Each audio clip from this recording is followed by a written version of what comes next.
It is overtime here at Old Favorite Friday, and we're continuing the discussion on St. Bernardus Prior 8. I've brought Ralph in. Ralph is one of our brewers here at Barrel Amongst Brewing, and he knows a thing or two about beer. I talk a lot about the styles of Trappist beers and the fact that the triples and the quadruples are kind of like the granddaddy. Those are the ones that get all the love. Those are the ones like the West Legend 12 that were the greatest beer in the world on Beer Advocate forever. And no one talks about the Dubbel. And the Dubbel is one of my favorite styles. I love brown beers. What are your thoughts on that? I think doubles personally are great beers because they remind me of quads, but just with more drinkability, because you're not going to get, hammered after you have like one double.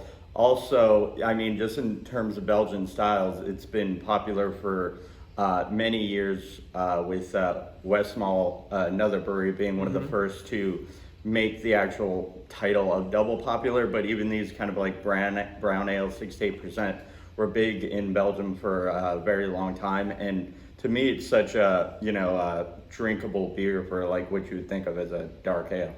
And it predates. I think that's an important thing. It predates the quadruple, right? Yeah. So it's been around for a long time and been enjoyed for a long time. I think that a lot of people get intimidated by darker style beers, and because we're talking about two different things. We're talking about the craft beer community that loves tons of different styles, and then we have kind of the novice beer community that if they drink a brown beer, they probably drank a Newcastle maybe once or twice in their life. Maybe they had an Amberbach, and then they drank a Guinness for a stout, and those are the dark beers they know of. And I think people drink with their eyes, and the fact that you see a darker beer, you anticipate it as being this like heavy beer. Is this a heavy beer? Not by any means, and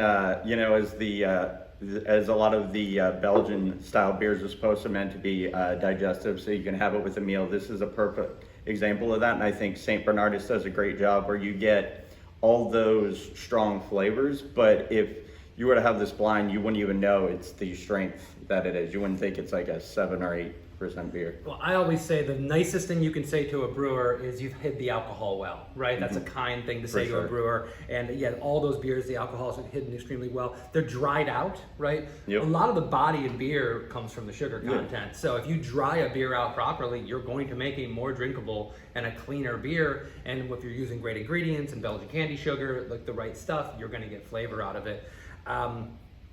We make a double here at Barrel Amongst Abbey Turno, one of my favorite beers that we've made for a long time. I love this style. I love brown beers in general.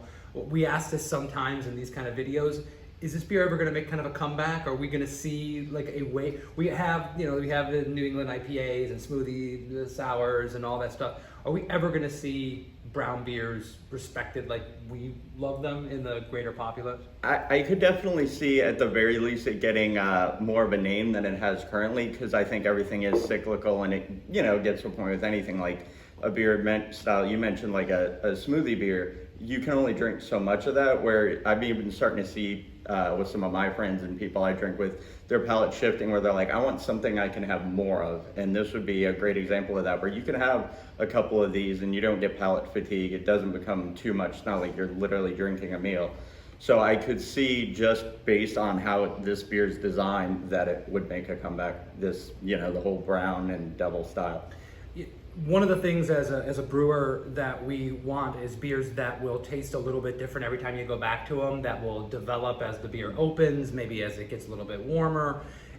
That is the kind of the pinnacle of beer making to me, is it doesn't taste like one thing. And I think when you have something you can sip on over time, this beer will taste a little bit different. You're going to get different nuances and different complexity, and it might sound a little highfalutin, but that's what great beer is to me. It has multiple layers, multiple flavors, and that's a perfect example of a beer like this, the Trappist styles, and tons of other ones.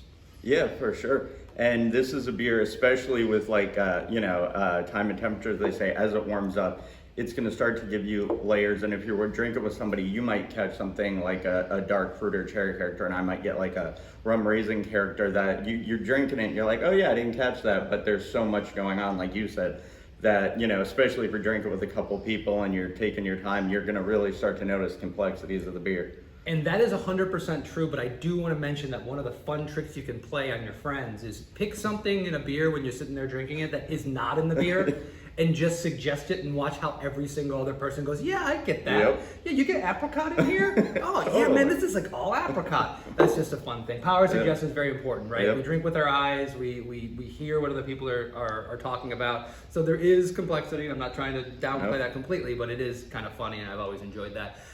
Everyone, thank you for joining us again for Old Favorite Friday, for Overtime.